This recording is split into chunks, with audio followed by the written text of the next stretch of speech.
What was the bigger picture behind police failure in Whitechapel? Your quick summary of key content needed for Edexcel GCSE. History Paper 1. The national context of policing in Whitechapel.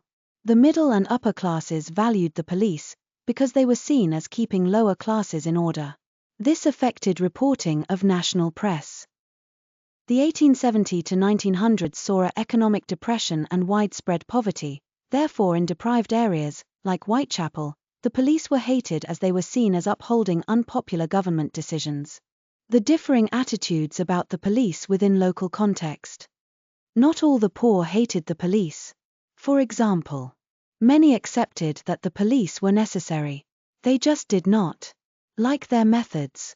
H Division provided real benefits, including as soup kitchens and looking after stray children. However, the majority in Whitechapel had little time for the police because of the following reasons. The quality of recruits were variable due to poor pay and sometimes dangerous work. Many felt that the police prioritized promoting good manners over safety. Prostitution was not illegal but seen as a serious social problem. There was 62 brothels and 1,200 prostitutes that needed monitoring, which meant stretching police resources further.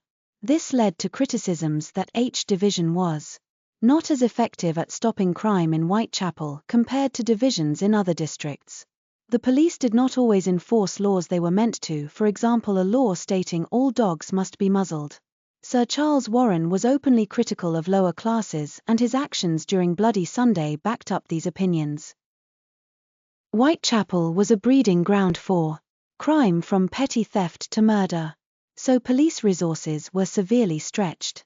Many crimes committed were directly linked to poverty and unemployment. The poor would resort to crime rather than starve or go to the workhouse. Also, many committed crimes to feed alcohol and drug addictions.